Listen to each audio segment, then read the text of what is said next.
আজকে তো সকালবেলায় নার্সারিতে চলে এসেছি, 7:30টার সময় চলে এসেছি। এত বাইরে গরম ছিল, মানে কোল্ড ড্রিঙ্কস এসেই খেলাম।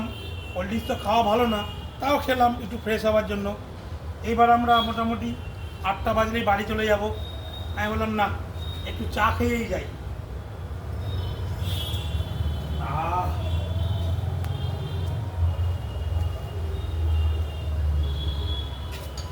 সারাদিনে আজকে এত বক বক করতে হয়েছে, তারপর এত গাছের পরিচর্যা করতে হয়েছে, দুনিয়ার লোকের সাথে বক বক করতে করতে একদম পুরো মুখ ব্যথা হয়ে গেছে। এই যে এই 1 কাপ চা একদম ফ্রেশ করে দিচ্ছে। আর আমাদের নার্সারিতে কিন্তু একদম স্পেশাল চা হয়। যারাই আমাদের নার্সারিতে আসে সবাই কিন্তু চা খেয়ে যায়, আর সবাইকে আমরা বলি না চা খাবেন, গাছ নিন না নিন, চাটা অবশ্যই খাবেন। বলুন তো, এই চা খেতে খেতে এই প্রকৃতির মাঝে এই গাছ গাছের সাথে থাকতে কার না ভালো লাগে? আমার তো খুব ভালো লাগে। আপনাদেরও কীরকম লাগে অবশ্যই বলবেন। আমি তো সবসময় গাছের সাথেই থাকি।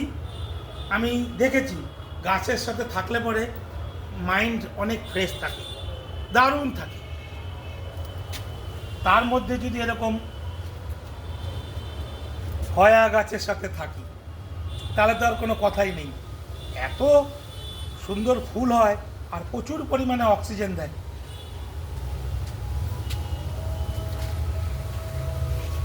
একটু চাটা খেয়ে নিই। এই সারাদিনের এই ক্লান্তি ভাবটা না এই 1 কাপ চাটায় একদম দূর করে দেয়।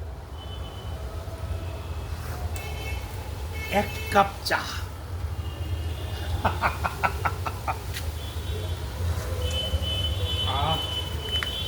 দারুণ লাগছে। আর আজকে এত সুন্দর, সকাল থেকেই এত সুন্দর হাওয়া দিচ্ছে না, এসির দরকার নেই। আপনি যদি এরকম গাছের মাঝে থাকেন না, দেখবেন গরমেও খুব একটা খারাপ লাগবে না। কি সুন্দর হাওয়া দিচ্ছে, খুব ভালো।